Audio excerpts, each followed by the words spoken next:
उलटापूर नावाचं एक गाव होतं, जिथे सगळ्या गोष्टी उलट्या होत्या. घर उलटे आणि त्याहून लोकांच्या कामं करण्याची पद्धत पण उलट्या. मग एक दिवस ही खबर शिमलापूर गावाच्या हरीशला कळते आणि तो स्वतःच आपल्या डोळ्याने या गावाला बघण्यासाठी येतो. तो बघतो आणि बोलतो, अरे हे काय, इथे तर जे ऐकलं होतं तशी सगळ्या गोष्टी उलटी आहेत. घरापासून विहिरी सगळे उलटे आहेत, पण हे सगळं संभव कसं आहे? हरीश गावामध्ये जातो आणि तिथे त्याला एक माणूस भेटतो जो आपली सायकल उलटी चालवत होता. आणि हरीश त्याला विचारतो, ऐका, काय तुम्ही मला सांगू शकता की ते सगळे उलटे का आहे आणि ही सायकल तुम्ही उलटी का चालवत आहात? मला हे तर नाही माहीत, पण जेव्हापासनं मी ह्या गावात आहे तेव्हापासनं सगळं हेच चालत आहे. पण तू ही गोष्ट गावाच्या मुखियाला विचारू शकतो, त्यांना नक्की माहीत असेल. आणि ते मला कुठे भेटणार? गावात एक खूप मोठं झाड मिळणार, जे गावात एकटं सरळ झाड आहे. तुमचा खूप खूप धन्यवाद.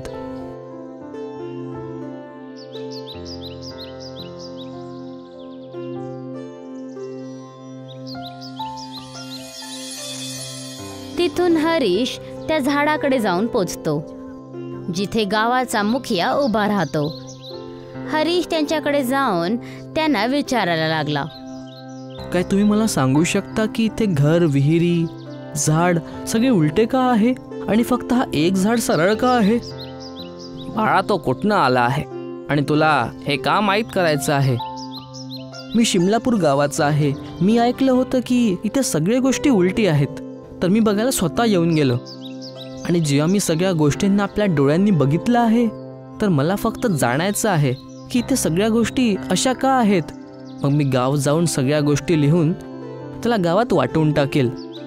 बघ बाळा, मला पूर्ण गोष्ट तर माहीत नाही, पण मला हेच माहीत आहे की एकदा एक ऋषी होते, जे ह्या गावात ह्या मोठ्या सरळ झाडाखाली बसून तप करत राहायचे.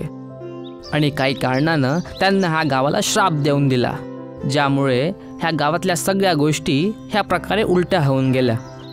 पण त्यांनी श्राप का दिला आणि या श्रापला कसं उलटवू शकतात? बाळा, हे तर मला पण माहीत नाही, पण तुला जाणायचं असेल तर तू गावाच्या पुस्तकालयात जाऊन तुझा शोध घेऊ शकतो. बहुतेक तुला तिथे काही मिळून जाईल. तुमचा खूप खूप धन्यवाद. तिथून हरीश गावाच्या पुस्तकालयामध्ये जातो.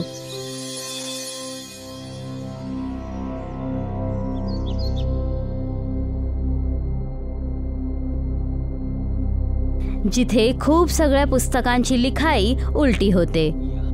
इथल्या तर पुस्तकांमध्ये तर लिखावट पण उलटी आहे. हे तर वाचणं पण खूप कठीण आहे. हरीश पुस्तकांना वाचण्याचा प्रयत्न करत होता. तसंच त्याची पुस्तक एका पुस्तकावर पडते, जो बाकीच्या पुस्तकांपासून जरा वेगळी होती. हरीश त्या पुस्तकाला उचलतो आणि जसंच उघडतो तर तो बघतो, अरे, ह्या पुस्तकात तर सगळ्या गोष्टी बरोबर लिहिल्या आहेत. बघतो, बहुतेक यामध्ये काय लिहिलं असेल. जाणं हे माहीत पडून जाईल की ह्या गावाची ही हालत नेमकी झाली कशी. हरीश त्या पुस्तकाला वाचायला लागतो, ज्याच्यामध्ये गावाची गोष्ट लिहिलेली होती. खूप वर्षपूर्वी एक संत ह्या गावामध्ये प्रवेश करतो आणि खूप मोठ्या झाडाच्या खाली जाऊन बसतो. त्यावेळेस गावाचं नाव सीधापूर व्हायचं आणि संतजी गाववाल्यांना बरोबरच्या गोष्टी सांगत राहायचे. एक दिवस संतजी गाववाल्यांना एकत्रित करतात आणि त्यांना एक सूचना देतात. गाववालो, मी तुम्हा सगळ्यांना इथं ह्यासाठी इकट्ठ केलं आहे, ज्यांना तुम्हा सगळ्यांना गावात होणाऱ्या शिकाराबद्दल सांगू शकू. तुम्ही लोक जे निर्दोष प्राण्यांचा शिकार करत आहात त्याला आत्ताच सोडून द्या, नाहीतर याचा अंजाम पूर्ण गावाला भुगतावं लागेल. ही गोष्ट ऐकून काही जण एका दुसऱ्याला बोलायला लागतात. हा संताला इथं येऊन काहीच दिवस झाले आणि हा आमच्यावर रुबाब दाखवत आहे. तू बरोबर बोलत आहे. आम्ही तर आमच्या शिकाराचं काम जारी ठेवू. चला आता कुठल्या शिकाराचं ती जाळ गावातल्या जंगलात टाकून येऊ. गाववाले संतच्या गोष्टींना ऐकत नाहीत आणि मग परत शिकारचे खूप सगळ्या जाळांना जंगलामध्ये पसरून येतात. मग एक दिवस संत जंगलमधून निघत होता. हे गाववाले शिकार हदपेक्षा जास्त करू लागले आहे आणि हे सगळं ते आपल्या शौकासाठी करत आहे. विनाकारण निर्दोष प्राण्यांना मारणं खूप वाईट आहे. जसंच तो हा शब्द बोलतो तसंच एक दोरी त्यांच्या पायांवर पडते आणि ओढून संतजींना झाडावरून उलटी लटकवते. वाटतंय मोठा शिकार हाती लागलाय. हो हो, चल बघूया. जसंच ते लोक तिथे संतजींना उलटा लटकताना बघतात ते घाबरून जातात आणि ताबडतोब त्यांना खाली उतरवतात आणि मग माफी मागायला लागतात. पण संतजी काहीच न ऐकता त्या झाडाच्या खाली येतात आणि ध्यानमध्ये लागतात. आणि लवकरच पूर्ण गावामध्ये ही गोष्ट कळते. सगळे गाववाले संतजीला भेटण्यासाठी येतात. मला माफ करा जे आम्ही केलं त्यासाठी. संतजी ध्यानमधून आपले डोळे उघडतात. त्यांचे डोळे रागाने तांबडे झाले होते आणि मग ते गाववाल्यांना म्हणतात, मी तुम्हाला पहिलेच चेतावणी दिली होती, पण जे आज माझ्यासोबत झालं मी ते नाही विसरू शकत. ज्या प्रकारे मी उलटा लटकलो आणि मला सगळी गोष्टी उलट्या दिसू लागल्या, त्याच प्रकार हा माझ्या ह्या गावाला श्राप आहे की हा पूर्ण गाव पण उलटं होऊन जाणार आणि ह्या गावाचं आजपासून सिद्धपूर पासून उलटपूर होणार. गाववाले हे ऐकून त्यांच्याकडून माफी मागायला लागतात आणि हा वचन देतात की ते आता कधी पण शिकार नाही करणार.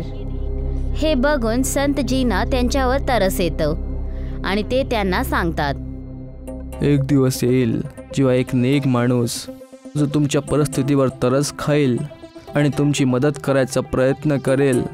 बस त्याला माझ्यासारख्या 100 संतांना आपल्या हातानं बनवून जेवण घालावं लागेल, पण भोजनाची सामग्री गावाच्या प्रत्येक घरातून आली पाहिजे. तेव्हापासून आजपर्यंत सगळ्या गोष्टी उलट्या आहेत, फक्त त्या झाडाला सोडून जिथे संतजी बसायचे. ही पुस्तक जे संतजीने स्वतःच लिहिली होती. या पुस्तकाला वाचून हरीश ताबडतोब मुखियाजीकडे जाऊन त्यांना सगळं काही सांगायला लागतो आणि बोलतो, जर आपल्याला हा श्राप तोडायचा असेल तर आपल्या सगळ्या गावाच्या घरातून खाण्याचं सामान आणावं लागेल.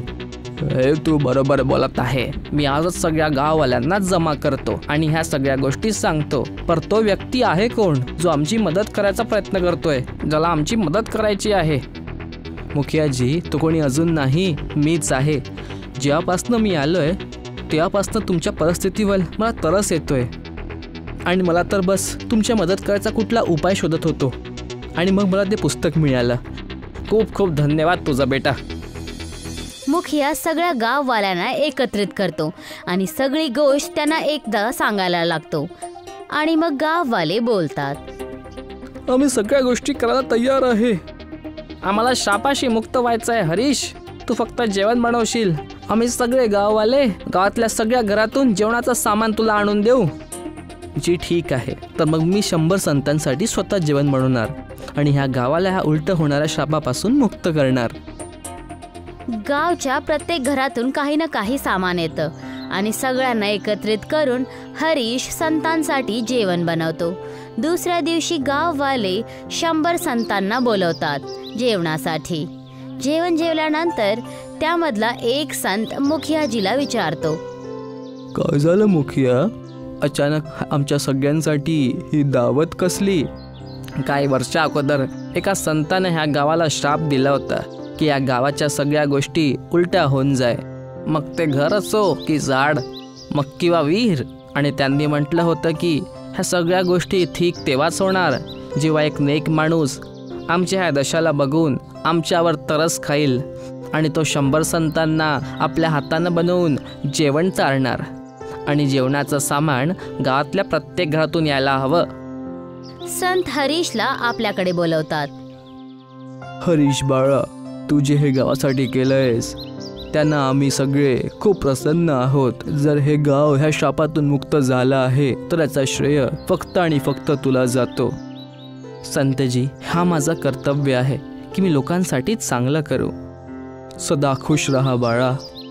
हे ऐकून सगळे संत गाववाल्यांना आशीर्वाद देतात आणि आपल्या रस्त्यावर निघून जातात. आणि मग दुसऱ्या सकाळी जेव्हा सूर्य उगतो तर सगळ्या गोष्टी एकदम सरळ होऊन जातात. गावाचं प्रत्येक घर, सगळं काही सरळ होऊन जातं. हे बघून गाववाले खूप खुश होतात आणि मुखियाजी संपूर्ण गाववाल्यांना एकत्र जमा करतात. हरीश बेटा, तुझा खूप खूप धन्यवाद. जे तू आमच्यासाठी केलं ते कोणीच करू शकत नाही. याची काही गरज नाही मुखियाजी. बस तुम्ही गाववाल्यांना सांगून द्या की पहिलीवाली चुका आता परत करू नका. हो, तू बरोबर म्हणत आहे. तेव्हा मुखियाजी सगळ्या गाववाल्या लोकांना बोलतात. या गावात आज नंतर कधी कुठल्या प्राण्यांचा शिकार करणार नाही आणि जर कोणी शिकार करताना पकडला गेला तर त्याला गावातून काढून टाकला जाणार. आम्ही कधीच निर्दोष प्राण्यांचा शिकार करणार नाही. आणि त्याच वेळेस मुखियाजी गावाचं नाव परत सीधापूर ठेवतात आणि गावचे सगळेजण आता आपल्या सरळ गावामध्ये आनंदाने जगायला लागतात.